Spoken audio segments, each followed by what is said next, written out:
Hi, this is Nick Forster. Every week on the air, we recognize someone our listeners have told us about, folks who are stepping up in their own communities or beyond and making a positive impact. We do this not only to share these inspiring stories with listeners like you, but to remind us that so often, even in the face of big problems, little steps can lead to great results.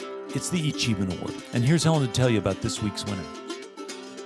Listener David Lemonick brought our attention to this week's story. Many years ago, while Kathleen Howard was working as a medical program officer at a nonprofit, she met a surgeon from whom she learned that unused medical supplies like sutures, though perfectly good, are routinely thrown away after surgery in many American hospitals.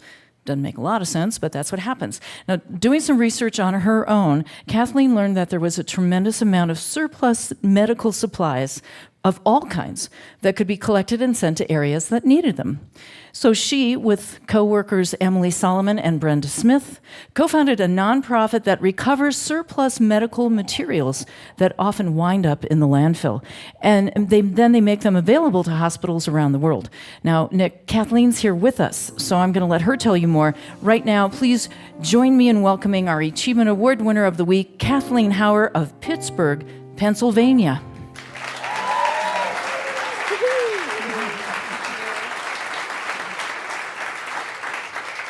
Kathleen, thank you for joining us. It's a wonderful pleasure to be here. Welcome. So we had another story like this many years ago we covered, and at that time I was amazed to learn that the materials provided for surgery ended up not being used, would be discarded. Yeah, happens all the time. Regulations. It adds up because regulations, even though they're unopened or they're sealed or whatever, and so that's hospitals and they just have to do that. Yeah, there's a lot of reasons why there's surplus in the system. Yeah. And so you saw it, and how did you get access to it? Who did you talk to say, hey, well, what, all that stuff that you're throwing away, can I have that?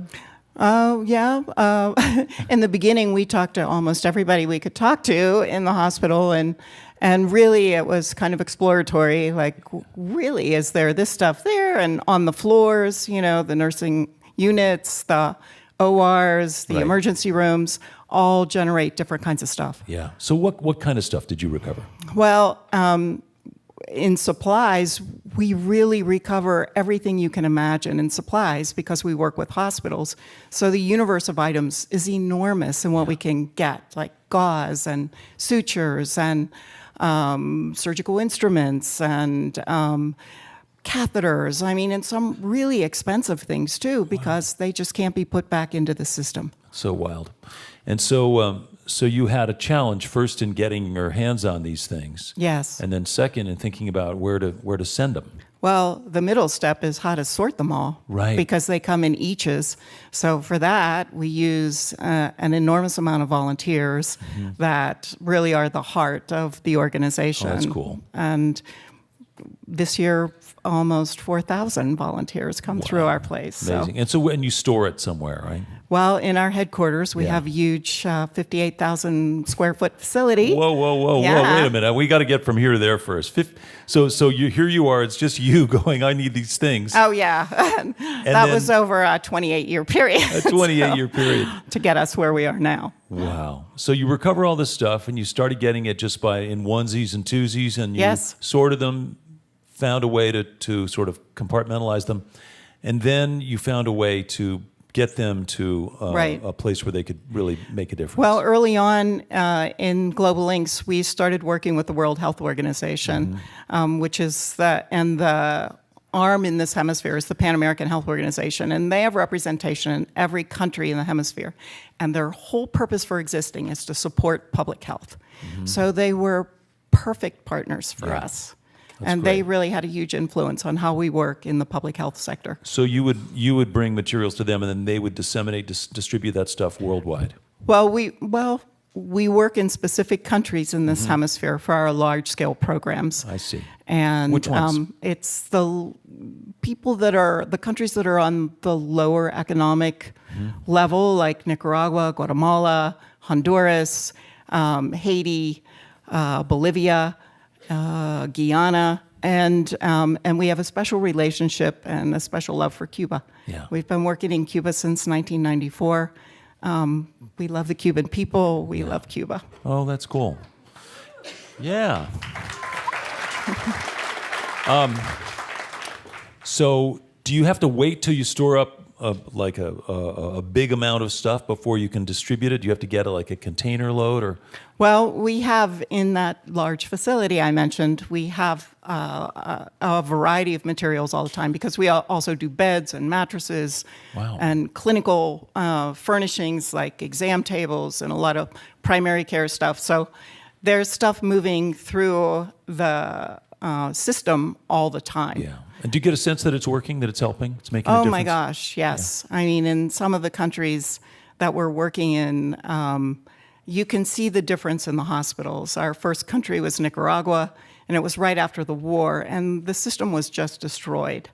And, to see what something so basic as an exam table would do for a physician. So we're not only supporting the patients that are eventually going to use it, but all those professionals that don't have the tools that they need to really support healthcare. And how frustrating that must be, having the knowledge, have the skills, they've got the need, and they don't have this bunch of material that they know. And they have to choose what baby might live or what baby might die because they have one thing. Wow.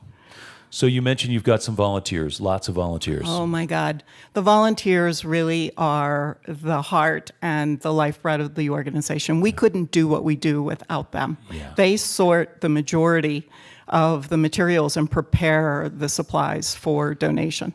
And you've grown now to where you have, did you say 3,000 or 4,000 volunteers? Yeah. Amazing. And are you sourcing materials now still from one geographic area, or have you broadened that out a little? Well, we started in the greater Pittsburgh area, but that has broadened out, and now we work with Johns Hopkins, we work with Thomas Jefferson in Philly. We really work, and there's a lot of hospitals in Pennsylvania and in the greater Pittsburgh area. And we also provide services in the local community too. That's cool. And is it seasonal, or does it go on all year? Oh, it's a 24/7 kind of thing. So really. how often do shipments get sent? Well, we ship year-round. We do about 35 to 40 shipments a year, which is a lot. Almost because one a week, it takes a lot to their custom shipments for the facility that's going to receive them. Wow. And so tell me a little bit about the volunteers, the kinds of people who are helping you. Oh, my goodness. We have a very big tent mentality when it comes to the people that we want to have involved because we feel like everybody has something to offer. And it's a way for everybody to exercise global citizenship because whether we recognize it or not, we're part of a global community too. Right.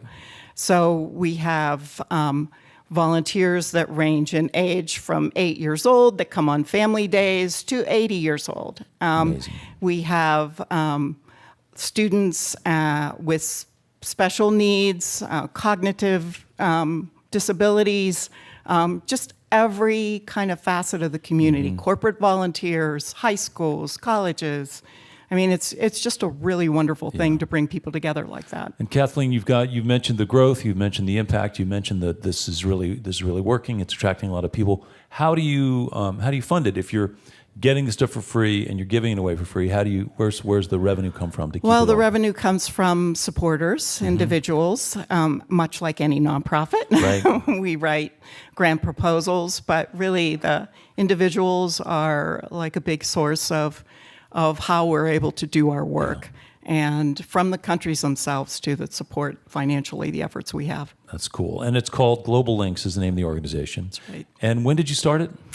We started in 1989, so we're coming up on the big 3-0. Wow. This month was our 28th anniversary. Well, that's exciting. And then do you track how much stuff you've actually diverted from the landfill and repurposed? Yeah, almost 5,000 tons of material. And this is amazing stuff, too. 5,000 tons of not just material, but pretty valuable material. Yeah, really valuable material. I'd say over $220 million worth of materials. Wow, that you've been able to distribute. Yeah. Amazing.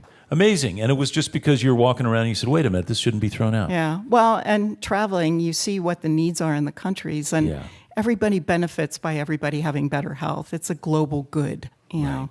Right. Well, it's so obvious, but still somebody had to do it. You had to Yeah. actually take the step to say, okay, we're going to put these systems in place. We're going to harness the power of volunteerism. Yes. We're going to raise some dough. We're going to make sure we can find a partner that's going to help distribute. Yep. And suddenly you've got an enterprise that's been going on for 28 I know. years. It really is kind of a miracle. It is amazing. Well, listen, is there a website, Global Links? Globallinks.org. Globallinks.org, and there's photos and more Yeah. info if people want to contribute or whatever. Well, and we would love to invite everybody that's listening to come and visit us and see the amazing stuff we're doing. Okay. Come to Pittsburgh because it's an amazing city, and come visit us. All right. Kathleen, thank you so much. Congratulations. This week's winner, the eChievement Award, Kathleen Howard. The organization is called Global Links, taking medical supplies and putting them to really good use around the world. Thank you, Kathleen. Congratulations.